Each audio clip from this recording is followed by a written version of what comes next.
Então nós falamos da importância da ressurreição. E nós queremos ver alguns aspectos, não é? Da importância da ressurreição. Primeiro, para a própria pessoa de Jesus. Qual a importância da ressurreição para a pessoa de Jesus? Ora, se Cristo não ressuscitou dos mortos, presta atenção nisso, nós podemos chamá-lo de mentiroso. Como assim, pastor? Por quê? Porque ele profetizou que isso aconteceria. Lá em Mateus 20, 19, diz assim, é o próprio Jesus falando: e o entregarão aos gentios para ser escarnecido, açoitado e crucificado, mas ao terceiro dia ressurgirá. Foram palavras de Jesus, palavras proféticas de Jesus. Então, não é? Se ele não tivesse ressuscitado, o que a gente faria com essas palavras, né? Por exemplo, para as mulheres que foram até a sua sepultura procurar por Jesus para embalsamá-lo, para colocar perfumes, né? Um anjo diz para aquelas mulheres: olha, ele não está aqui, ele ressuscitou, como havia dito lá em Mateus 28, 6. O anjo, né, testificando: olha, ele havia dito que ressuscitaria, e ressuscitou. Eu queria que vocês ficassem ligados nisso, né? Porque aquilo que Jesus profetiza, ele cumpre. E nós vamos ver que isso aconteceu em relação à ressurreição e muitas outras coisas. Agora, Jesus diz que também vai voltar. Então, fica ligado nas profecias de Jesus. Então, a ressurreição testifica que o nosso Senhor Jesus, ele era um verdadeiro profeta, né? A ressurreição em relação à obra que ele veio realizar, né? Se Cristo não tivesse ressuscitado dos mortos, então ele não estaria vivo para desempenhar todo o seu ministério pós-ressurreição, não é? Há o ministério pós-ressurreição de Jesus. Então o ministério dele não terminou na morte. A Bíblia diz, por exemplo, que ele subiu e está à destra, ou seja, à direita do Pai, e intercede por nós. Faz parte do seu ministério. Mas se ele não tivesse ressuscitado, como é que ele ia fazer isso? Não é verdade? Portanto, hoje não teríamos um sumo sacerdote, que a Bíblia fala, um intercessor, um advogado, não é? Que Paulo chama também de o cabeça da igreja. Como é que ele seria o cabeça? Como é que ele seria o intercessor, o advogado, se ele não tivesse ressuscitado, né? E além disso, não haveria pessoa viva para habitar nos céus e nos capacitar. O texto de Gálatas, capítulo 2, 20, diz assim: logo, já não sou eu quem vive, mas Cristo vive em mim. E esse viver que agora tenho na carne. Vivo pela fé no Filho de Deus que me amou e a si mesmo se entregou por mim. Paulo diz que Cristo vivia nele. Como é que Cristo viveria nele se ele não houvesse ressuscitado? Paulo não poderia fazer essa declaração aqui. A ressurreição de Jesus é essencial para o Evangelho, para a pregação do Evangelho. Naquela passagem de 1 Coríntios 15, de 3 a 8, não é? Que fala da morte e a ressurreição de Cristo, elas são consideradas de importância primordial. Eu queria ler esse texto. Alguns textos vão só passar ali, a gente não vai ler, mas esse eu queria ler. 1 Coríntios 15, de 3 a 8, né? Antes de tudo vos entreguei o que também recebi, que Cristo morreu pelos nossos pecados, segundo as Escrituras, e que foi sepultado e ressuscitou ao terceiro dia, segundo as Escrituras. e apareceu a Cefas e depois aos 12. Depois foi vista por mais de 500 irmãos de uma só vez, dos quais a maioria, quando Paulo escreveu, sobrevive até hoje, até agora. Porém, alguns já dormem. Depois foi visto por Tiago, mais tarde por todos os apóstolos. E afinal, depois de todos, visto também por mim, é Paulo que está dizendo, né? Como por um nascido fora de tempo, né? Então, para o Evangelho é fundamental a ressurreição de Jesus. O Evangelho está baseado em 2 fatos essenciais. Primeiro, o Salvador morreu. Ele morreu pelos nossos pecados. Ele foi o Cordeiro de Deus que levou os nossos pecados. Segunda verdade do Evangelho, ele vive, ele está vivo. A Bíblia diz que ele morreu, ele foi sepultado, não é?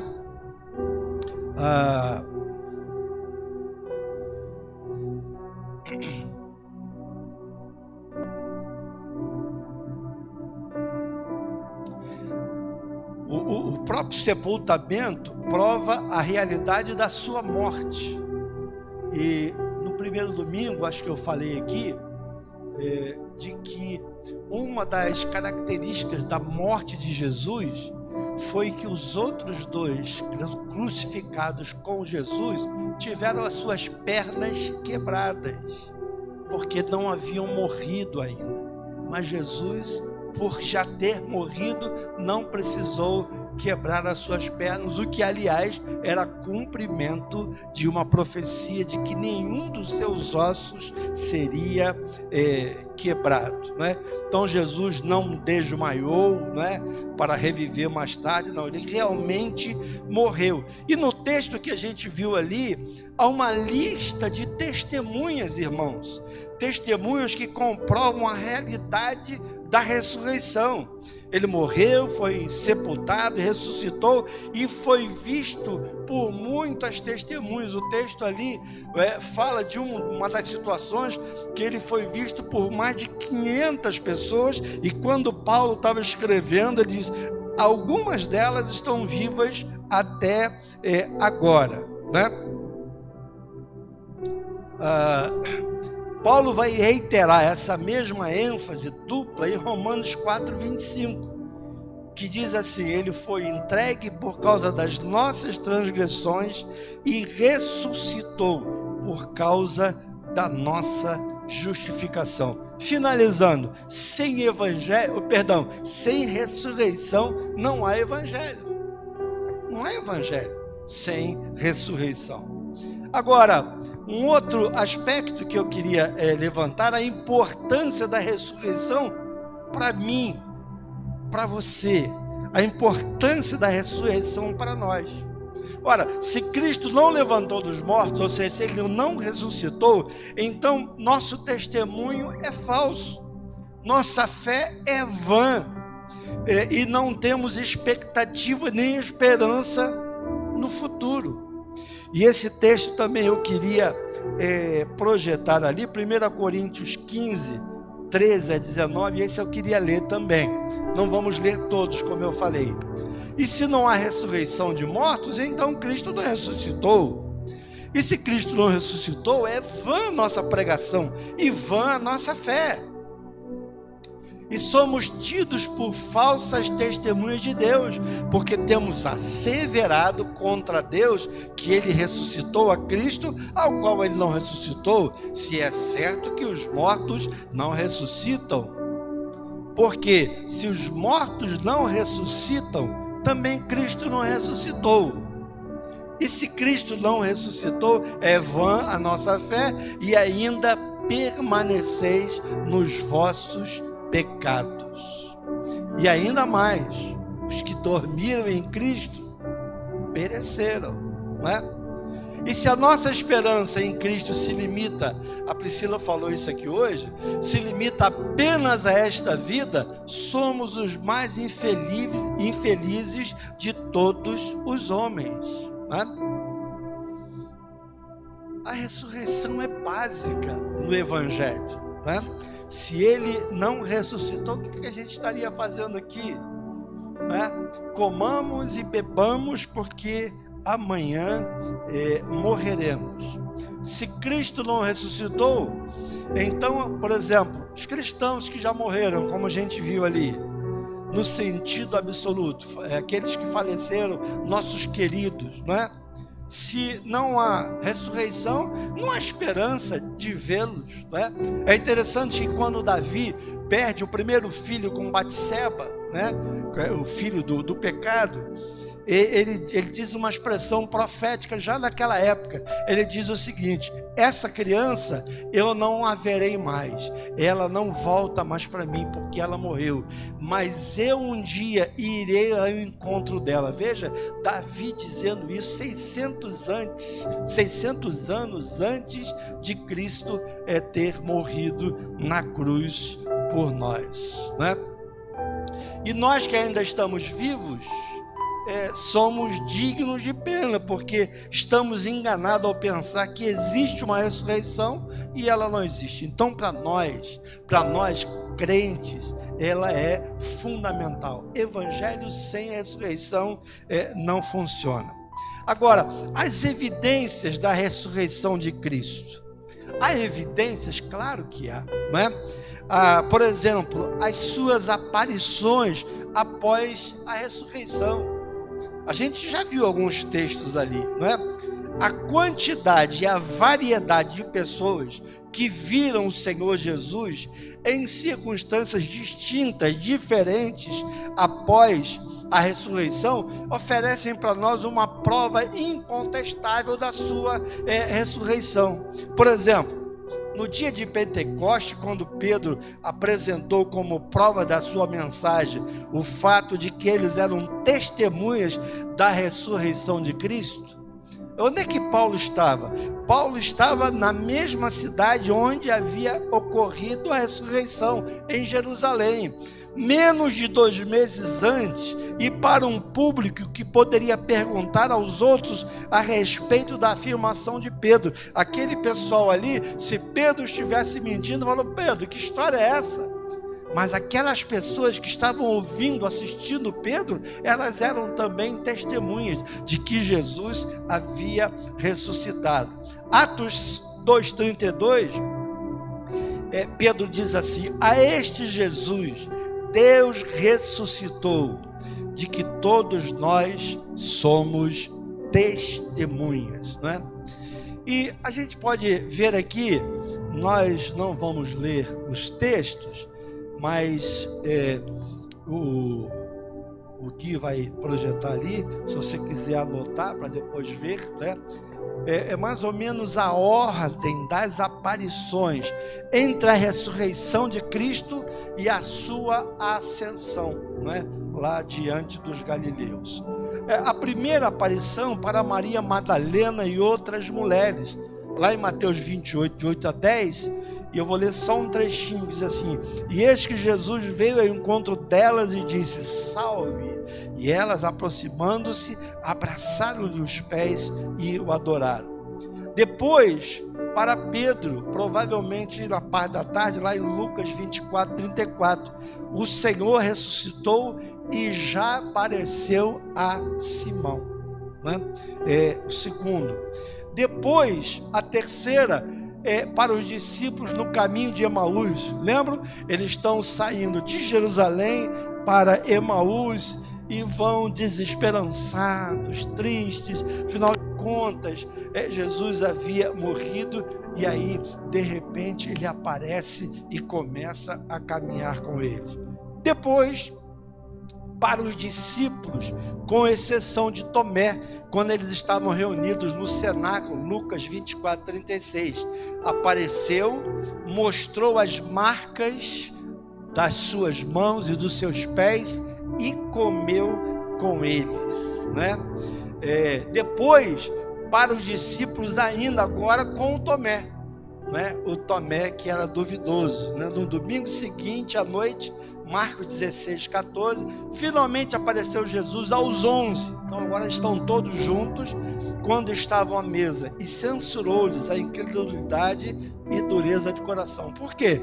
Porque as mulheres tinham dito que ele havia ressuscitado, eles não acreditaram, porque os dois do caminho de Emaús tinham dito que ele havia ressuscitado, e a maioria não tinha ainda dado crédito. Aí Jesus dá um puxão de orelha e diz: eu não falei para vocês que eu ia ressuscitar? Né? E eles então não haviam acreditado. Depois ele aparece para 7 de seus discípulos no mar da Galileia, né? E principalmente naquele lance lá com Pedro, né? Com Pedro e a pescaria.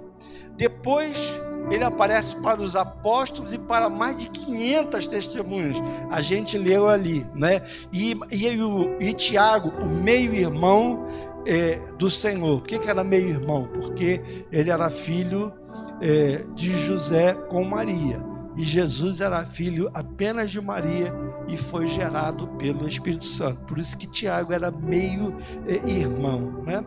E depois, a última aparição de Jesus está lá em Mateus 28, 18 a 20, aonde os varões galileus estavam olhando para cima, porque Jesus foi subindo à vista deles, e aí apareceram anjos e disseram: varões galileus, por que vocês estão aí olhando para cima? Esse Jesus que viste subir, da mesma maneira como ele subiu, ele há de voltar.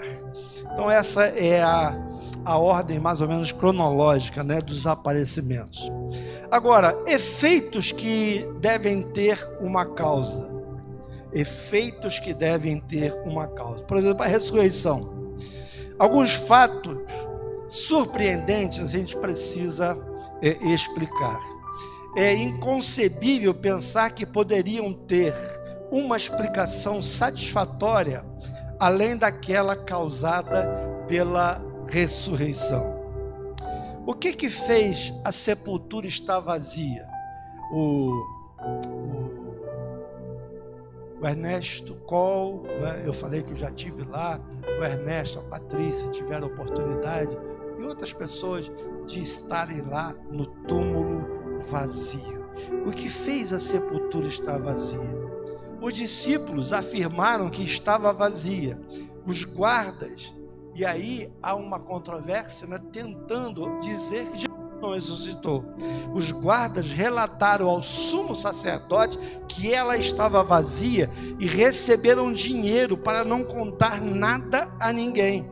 Vamos ver esse texto, Mateus 28, 11 e 15. Olha a trama que é feita aqui, Mateus 28, 11 e 15.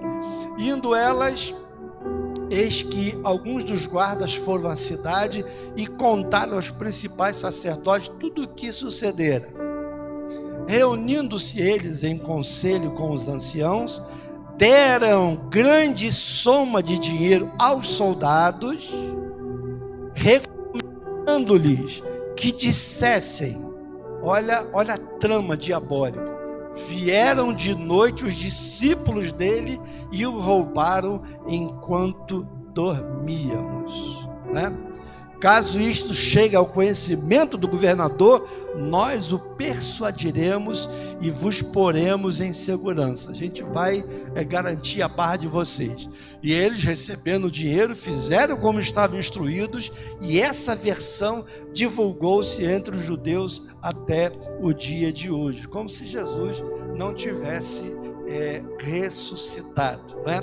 Se a história que mandaram os guardas contar, né, que os discípulos haviam roubado o corpo, era verdadeira, então, queridos, claro, deveriam ser punidos, porque era isso que acontecia com um soldado romano. Eles deveriam ser executados por permitir que roubassem o corpo de Jesus enquanto eles estavam montando guarda. Agora, a sepultura estava vazia porque Cristo havia ressuscitado. Uma outra coisa interessante é a gente pensar nos eventos no dia de Pentecostes. Pentecostes, né? No dia de Pentecostes. A festa de Pentecostes, ela ocorria todos os anos, mas no ano em que Jesus ressuscitou, o Espírito Santo desceu sobre eles conforme Jesus prometera. Eu acho que eu falei no primeiro domingo, né, que por ocasião da Páscoa, na época de Jesus, nem sempre foi assim, mas na época de Jesus, os judeus vinham das redondezas, caminhavam, né, longas distâncias para celebrar a Páscoa em Jerusalém. Então, quando Jesus ele vai ser morto em Jerusalém, Jerusalém estava super lotada de judeus por causa da Páscoa, né? E aí Pedro, então, quando ele faz aquela pregação lá no dia de Pentecostes, Atos 1:5, aliás, isso aqui ainda não é Pedro, é o próprio Senhor Jesus falando. Jesus vai dizer assim, lá em Atos 1:5, porque João, na verdade, batizou com água, mas vós sereis batizados com o Espírito Santo não muito depois desses dias. Então Pedro ele vai atribuir a vinda do Espírito Santo ao fato de que Cristo ressuscitou e o enviara, porque foi isso que ele falou, que ele iria ao Pai e enviaria o Espírito Santo. Então Pedro está dizendo que o Espírito Santo só foi enviado porque Jesus ressuscitou e subiu, e aí enviou o Espírito Santo. E aí ele diz lá no verso 2:33, Atos 2:33, Pedro dizendo, e derramou isso que vedes e ouvis, né?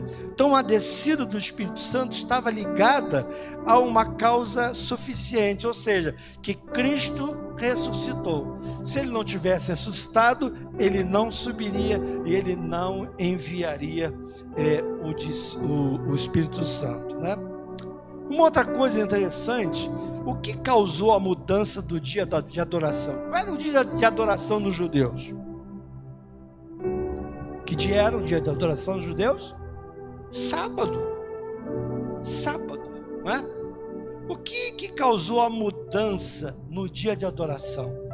Porque os primeiros cristãos, eles eram todos judeus, acostumados a adorar o Senhor no dia de sábado.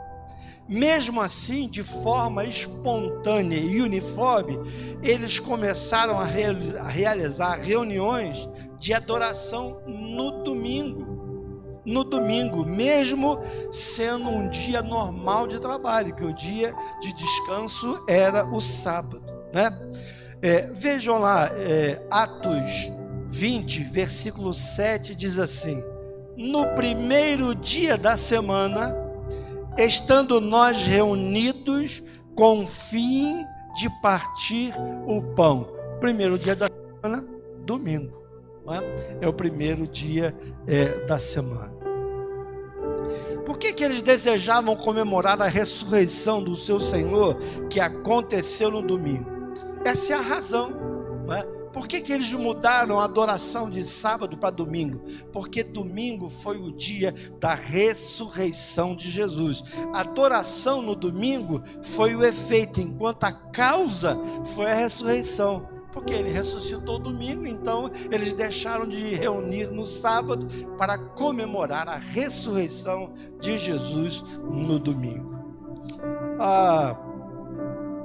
Os resultados, não é, da ressurreição de Cristo.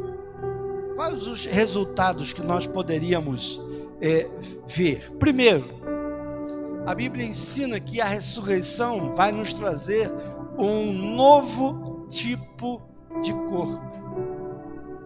Um novo tipo de corpo, não mais esse corpo que nós temos, né?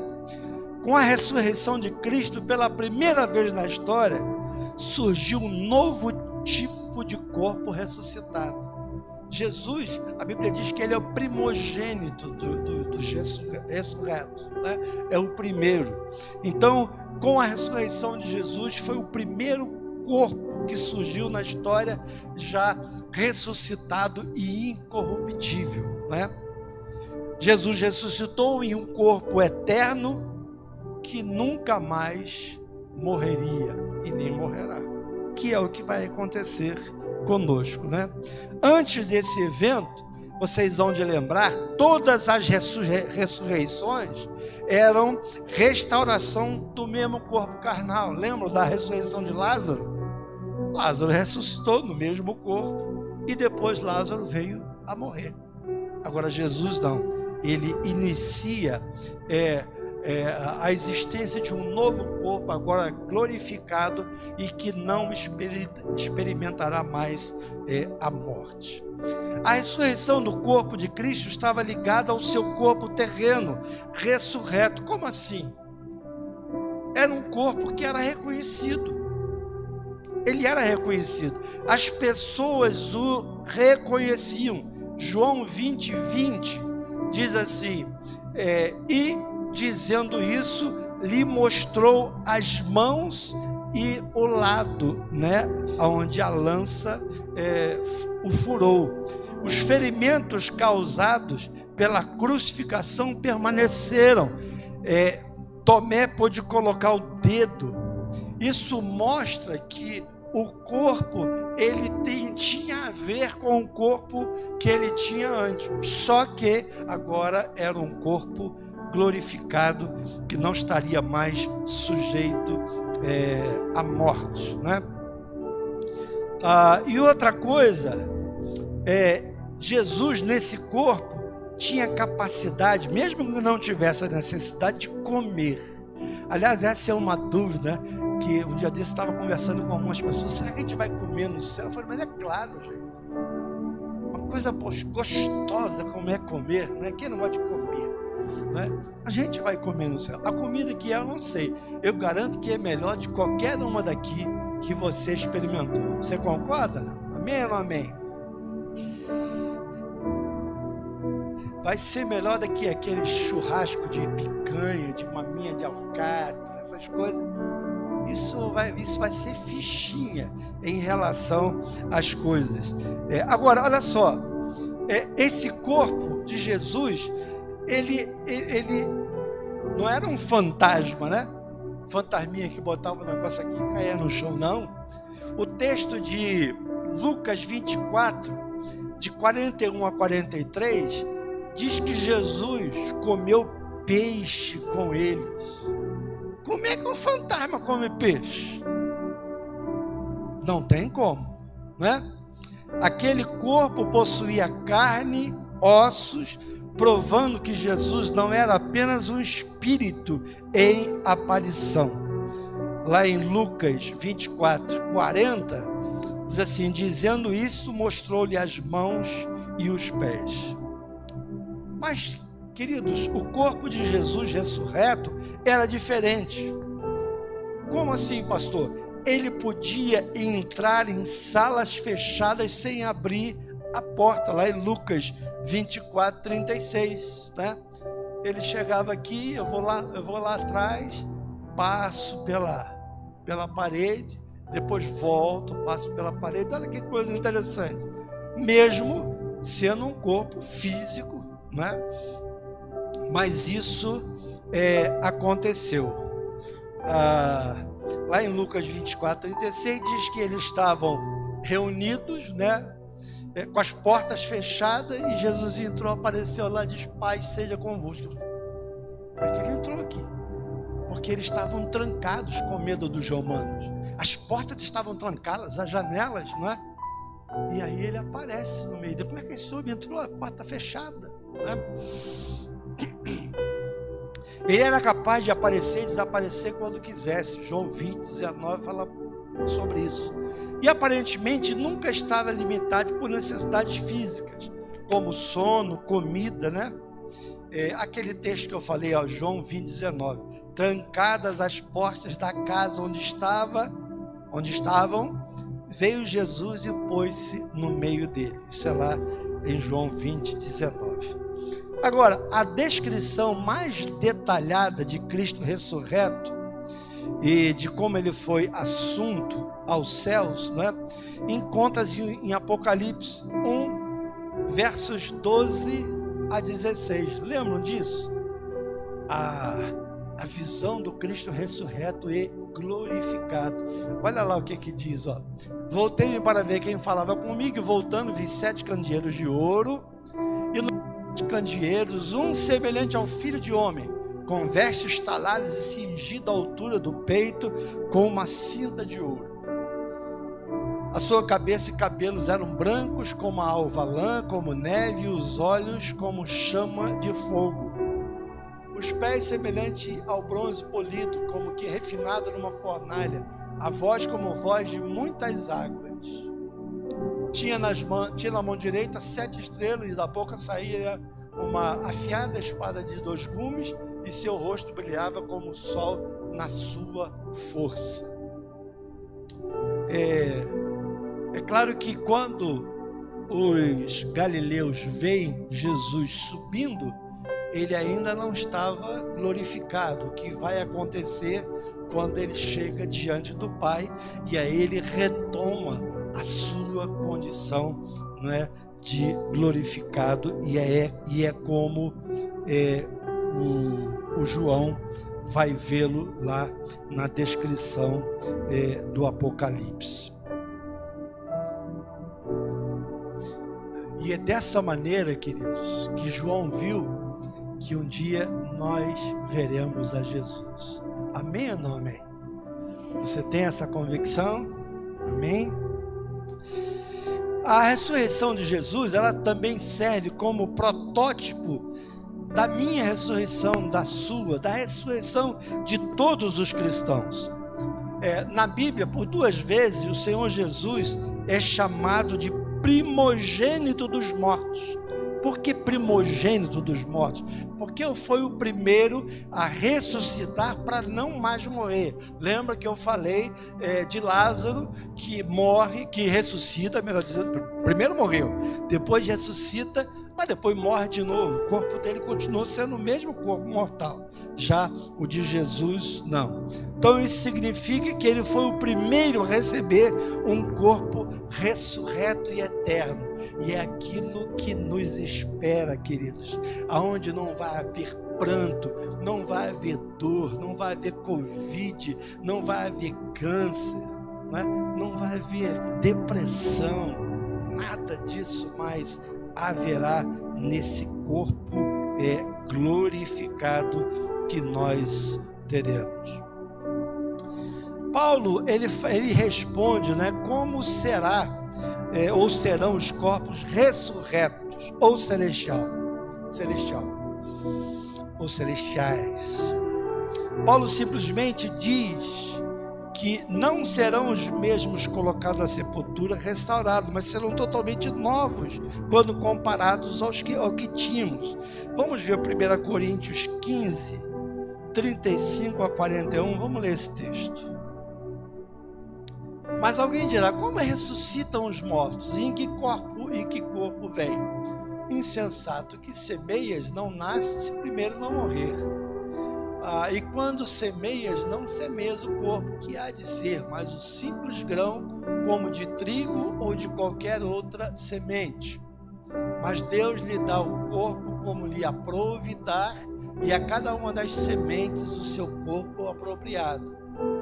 Nem toda carne é a mesma, porém uma é a carne dos homens, outra dos animais, outra a das aves e outra a dos peixes.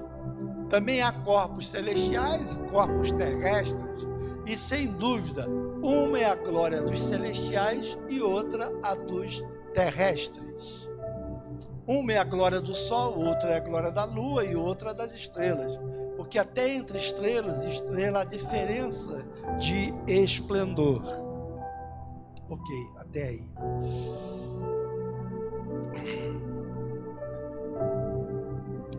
Em seu estado eterno, eu e você, seremos semelhante a Ele.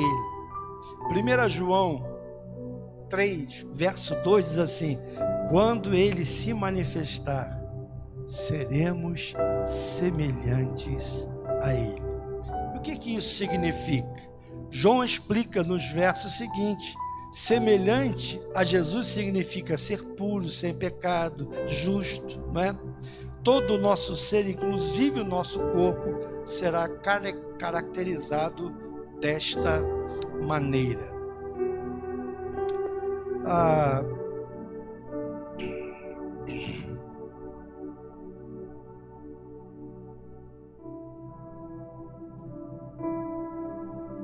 Ainda sobre os resultados da ressurreição, a gente mencionou logo no início da mensagem que a ressurreição de Jesus provava que ele era um verdadeiro profeta. Lembram disso quando nós falamos lá?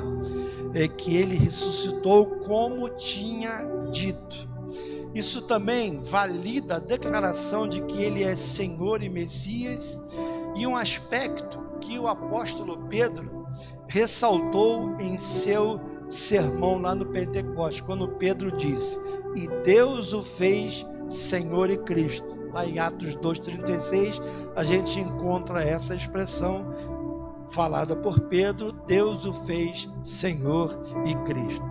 E Paulo também, o apóstolo Paulo, declarou que a ressurreição provava que aquele era o Filho de Deus, Romanos 1,4, e foi designado Filho de Deus com poder. Já estamos chegando no final, e agora eu queria encerrar falando de um pré-requisito para todo o ministério de Jesus posterior à sua ressurreição. Se Cristo não tivesse ressuscitado dos mortos, a gente chegou a falar isso no início, a sua vida e ministério teriam acabado na cruz. Não teria sido dado prosseguimento, né? E ele nada mais faria depois disso. Por intermédio de sua morte e ascensão, a gente aprende que o Senhor Jesus iniciou o seu ministério presente e futuro. Ele está à destra do Pai e intercede por nós. A ressurreição de Cristo, queridos, sempre foi uma verdade festiva, cativante, motivadora para a igreja, como eu falei aqui no início do culto. E uma das orações mais simples e dos credos mais antigos da era da igreja cristã é uma oração de uma palavra. Quem sabe? Começa com M. Uma palavra. Maranata. O que quer dizer Maranata? Ora vem, Senhor Jesus, né? De maneira mais clara possível, ele afirmava que Jesus é o Senhor vivo e que ele há de vir novamente. Queridos, concluindo, lembro que eu chamei a atenção de vocês quando eu disse que se ele não tivesse ressuscitado, ele seria um falso profeta, porque ele declarou que ressuscitaria ao terceiro dia. E Cristo também declarou que ele voltaria, que ele há de voltar. Há muitas pessoas que não creem na volta de Jesus, que não creem que Jesus é o Filho de Deus.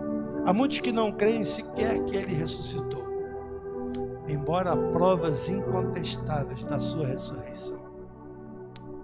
Mas o Senhor, que prometeu que ressuscitaria ao terceiro dia, ele prometeu que vai voltar. Ele prometeu vir buscar a sua igreja. Ele prometeu nos buscar para que onde ele estivesse, nós estivéssemos também eternamente. E como disse, queridos, lá não vai haver canseira, não vai haver enfado, não vai haver doença, a morte já não mais existirá. Por isso, eu disse no início desse culto que o domingo de hoje é um domingo muito especial. Hoje nós celebramos a ressurreição. E a ressurreição, ela é o centro do Evangelho. As boas novas, que a morte foi vencida. Nós podemos morrer a morte física, mas um dia ressuscitaremos e estaremos para sempre com o Senhor. Isso não foi por nenhum mérito nosso. Isso se deu única e exclusivamente pela graça. Pela graça sois salvos, mediante a fé. Isso não vem de vós, é dom de Deus. Que o Senhor então nos abençoe com essa palavra nessa noite.